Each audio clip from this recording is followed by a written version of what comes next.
like clock. I can't stop. Fuck around, make my 40 pop. Boruto episode 139 review. Alright guys, this episode was more of like what some of the last couple of episodes where we understand it's going to be a couple of slow episodes in between two big arcs. The next big arc is going to be something very, very huge from the Boruto manga. So these episodes right here definitely don't get me annoyed in terms of the big plot, especially if these episodes are actually very good. Now before I get into the review of the overall episode, I do want to address these kinds of episodes. The character building episodes of characters that we've pretty much barely seen anything of.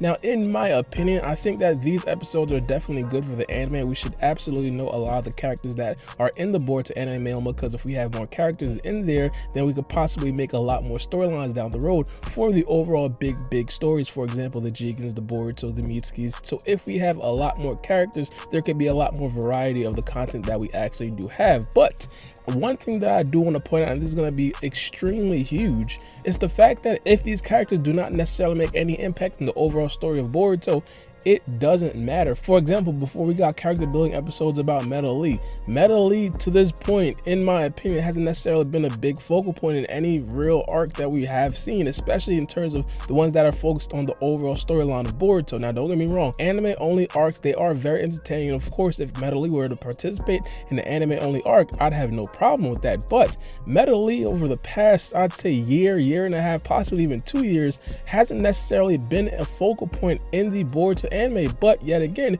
we spent the whole video building up Metal Lee's character. Now if this is possibly the situation with this character right here, Enko, this is going to be a very hard sell to me, and a very hard sell to a lot of the Boruto fan base out there, mainly because we just pretty much wasted a whole week of Boruto. Now don't get me wrong, as I said, this episode wasn't bad by any stretch of the imagination. It definitely did have a very good storyline, but still, in terms of the overall plot, how big is she going to be moving forward, and is she even going to have a scintilla of a storyline or a plot line in another upcoming arc? And I would absolutely love if that were the case, especially that samurai girl that we've seen a couple episodes ago. And not only that, the next episode that we are going to see with Inojin, if they are not going to be participating in any arcs upcoming, this whole thing right here, it's a waste of time. Now one thing that I really did love about this episode was, of course, Ibiki. Ibiki, in my opinion, is one of the characters that I really did love from the original Naruto Shippuden. Of course, back during the Pain arc, he was definitely a big focal point about why they actually got the upper hand, or why they were able to maintain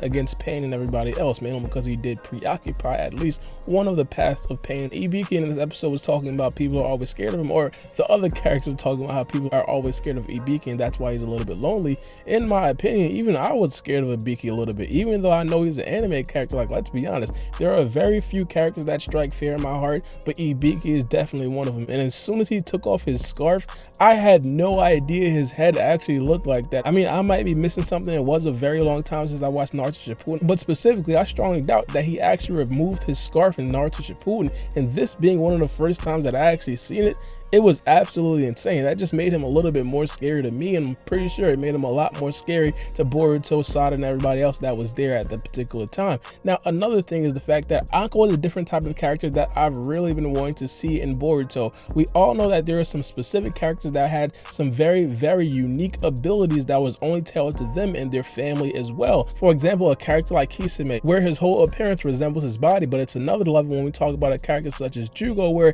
he doesn't necessarily know how to control his abilities. And this right here is definitely the same thing with Enko. Now I do want to point this out, it's not necessarily confirmed that Enko in the future will be able to 100% control her abilities, but particularly in this episode, the element of surprise where we don't know if Enko is going to lose control at any moment, that was definitely a very good part. And of course, we would love to see a lot more of Enko, because when she did lose control, it looked like she was extremely strong. They can definitely use Enko in the upcoming arc, for example, in the Mujina bandits arc. And now I understand that she was 100% not in the manga version, but as we've seen, the manga and the anime have been doing things extremely different. I would love to see a lot of these anime only specific characters be implemented in some of these manga arcs as well, so we understand that these characters are not quote-unquote filler characters, as a lot of people thought that Sumire was, until we actually seen her in the manga. Now, in addition to Ibiki being in this episode, and in addition to a relatively new character in Enko being in this episode, also with her uncontrollable, extremely strong powers, we also have another thing that the Boruto writers are extremely good at. And I do want to say that the Boruto writers guys are also underrated in this particular perspective. And these quote-unquote filler episodes, what they do is they take real-world problems